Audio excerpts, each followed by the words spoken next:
here we are in the only place you could end the Route des Etalons, the Drakkar in Deauville, famous racing bloodstock watering hole. Going to chew the fat over what we've both seen this weekend. Going to run through some of the horses. Mm-hmm. Who have you seen over the past 2 days that's impressed you? Yeah. Oh, you want to know? Yeah. Oh, I thought I was going to keep it as a secret to myself. This is absolutely only place you can finish your weekend in Deauville, and as you can see, all the stallion masters have been plying us with wine over the last 2 days, so we are reduced to sparkling water and coke. Well, we've seen a lot, haven't we? We went to Bonneval, the Aga Khan studs. Obviously, Siouxsie is just ringing the tills. Is Tour de force. First stallion ever to stand for six figures in France since they adopted the Euro. I think if you go back to the Ancien Franc, probably it's a bit different. But obviously Zarak and Darian as well there.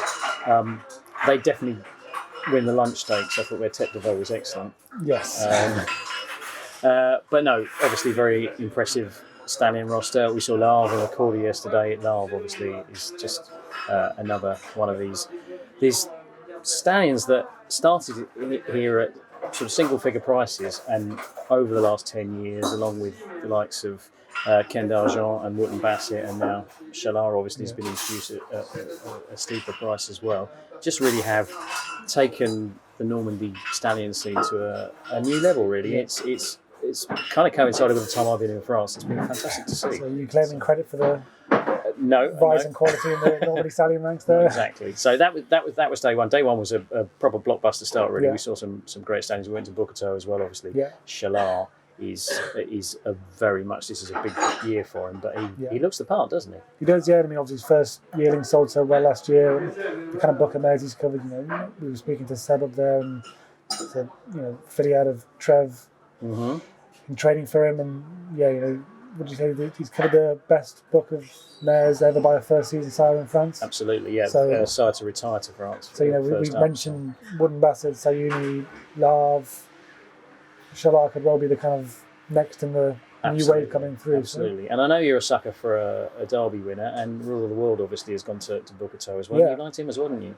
Yeah, he was a really taking physical model. Yeah, I mean, obviously everyone knows what he did on the racetrack, and from limited opportunities in terms of numbers so far, he's gone and produced Iridessa, which is no mean feat. Mm-hmm.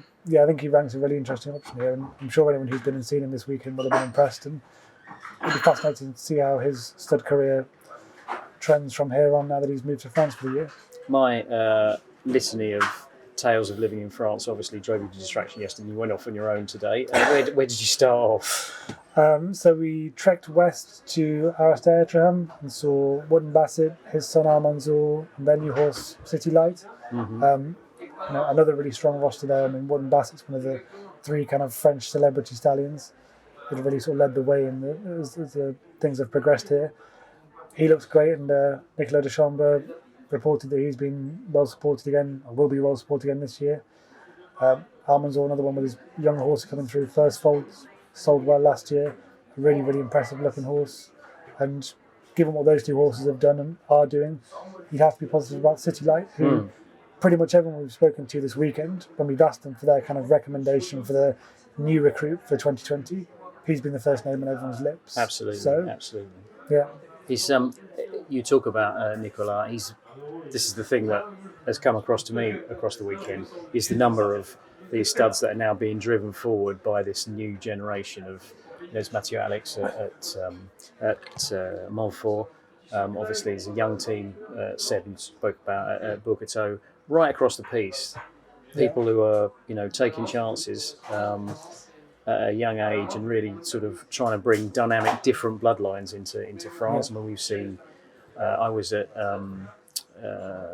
Larissa Knipe's place, the Ara de Saint-Denis, this morning while you were going off west. I went quite a long way south, and they've got Genghis Secret, who's a Soldier Hollow German blood down there. They've got Shoke, who's a Scat Daddy. There's just all these different bloodlines coming in from all over the place, and people are just much more prepared to try things now than they were probably 10 years ago when Le Quesnay obviously was one of the major studs around here, still very, very important stud. They've got Anadan, who did pretty well last year, and Recoletos, his first yearly foals will be born this year, and also they've got Antello back, which is a big get for them, having spent some time at Cheveley Park. But if you think back to when they were the King Stallion farm in Normandy, and they lost Anabar and Highest Honour, all quite close together. So, and there was a real dearth when I turned up of really good quality stallions, and it's completely conceivable to actually retire a multiple Group 1 winner straight to France. It's not the place you come after they've been to Ireland or Britain. No, not at all. Cloth of Star's a very good example. Logier I saw today. He looks great. He's definitely benefited from a year. They've got a really interesting roster actually. You'd be, obviously Authorised was sold, and you'd be maybe a little bit worried, but Bow Creek I was really, really taken with there actually. Is a horse that he didn't particularly knock my eye out last year, but he's really, really developed physically very, very well. And they've had a deal of success with Mandura there, but his son Ultra also looks like he could really step into the breach there and become an important sire in France. So it's just a very exciting time to be here. Yeah, there is, but everywhere we've been this weekend, there's been a real sort of sense of enthusiasm and kind of bonhomie, and there's so much good feeling around the place that as you mentioned, there's these young guys coming through driving the operations. They've all got young stallions that are on the up. Much to be positive about, isn't there? There is. I think the other thing that I've noticed has changed over the years of doing this. It's always been a very, very important weekend for the rest of Western and Central Europe, if you like. You always get busloads of people from the Czech Republic, or there was, in fact, just as I was leaving there, Arad Logi, Dali's place here, there was a whole coachload of breeders from Russia turned up. It's always been an important kind of staging post for continental Europe, but there seem to be more British and Irish breeders sending their horses here, and consequently we've run into a lot of quite familiar faces this weekend. Well, all the stuff we've been to, especially with the kind of the big names, the Sayunis, the Wooden Bassets, the Le Havres, all those stallion masters have reported that they've never had so many British and Irish breeders sending their mares. And you'd like to think there might be some sort of trickle down there into the kind of unproven younger ones. Now that these established names are, making it clear what these farms can do and what these bloodlines can do, that more British and Irish people will kind of see the value in bringing their mares here. From a sort of personal point of view, as somebody who obviously loves French racing and French bloodlines, it would be great to see in the short to medium term more Sayunis and Le Havres and Ken d'Argent actually winning big races in Britain and Ireland. I mean, we know what they can do, and they've obviously done very well from their representation, but the majority of their runners have been in France up to this point, and it'd be great to see them. It does sound like that's coming, doesn't it? Because I know Nicolas at Etalons was reporting that it was a kind of 60-40 split between French breeds and those British and Irish breeds in Wooden Bassett's book.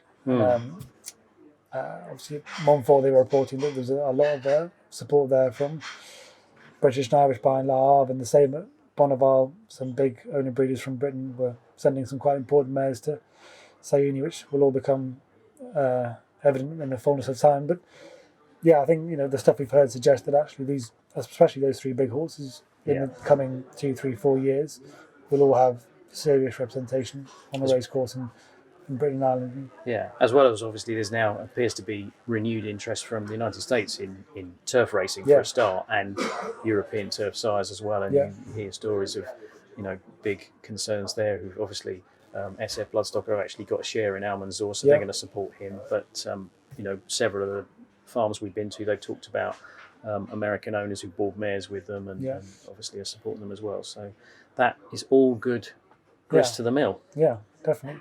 Have we covered everything you want to cover there, or have we missed anything out? Or? I would say actually full big marks obviously to it used to be the French Racing and Breeding Committee that organised this, the Association des Éleveurs, the Breeders' Federation took it over this year.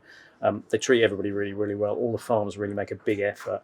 They have a nice reception in the Villa Strasburger here on the Saturday evening, which is not just for journalists, oddly enough. They actually let real people in, and it's a great thing if you've travelled from the Czech Republic or Belgium or Ireland or wherever to come and view these farms. It's a great thing to be able to go there and all meet and compare notes. And I mean, that's the great thing, even if you ended up in here on Friday or Saturday night, is talking to other people who've been around the farms and see who they like as well. So it's a great sort of gathering their clans almost really after the winter. It's Yeah. kind of sort of kicks things off, doesn't You it? can't really underestimate how important events like this are, can you? Because it's not only for the breeders who want to go around and look at all these farms in quite an orderly fashion and inspect stallions and kind of think about mating. It also gives the opportunity for the kind of man on the street to go in there and catch up with horses he's seen racing and Yeah.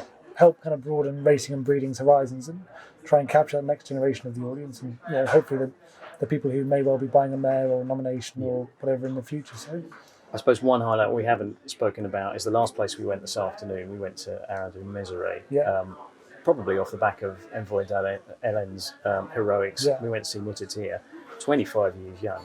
Didn't he look good? oh yeah, I mean the kind of the welfare and care of these horses. I Yeah. mean you can go to any farm on the trail and you'll see that these horses want for nothing, and it's a real great stage for people to kind of showcase how well these horses are cared for. What they go on to do after they've been on the race course, and try and open up that end of the industry because a common criticism of the flat particularly is that the horses are on the race course for all too fleeting a time, and then we sort of lose touch with these celebrities. Well, events like this give you the chance to go in there and get up close and personal and find out what these horses are doing and how they're looking. And if Mutatir is anything to go by, there's plenty to shout about and a sort of positive report there. Absolutely.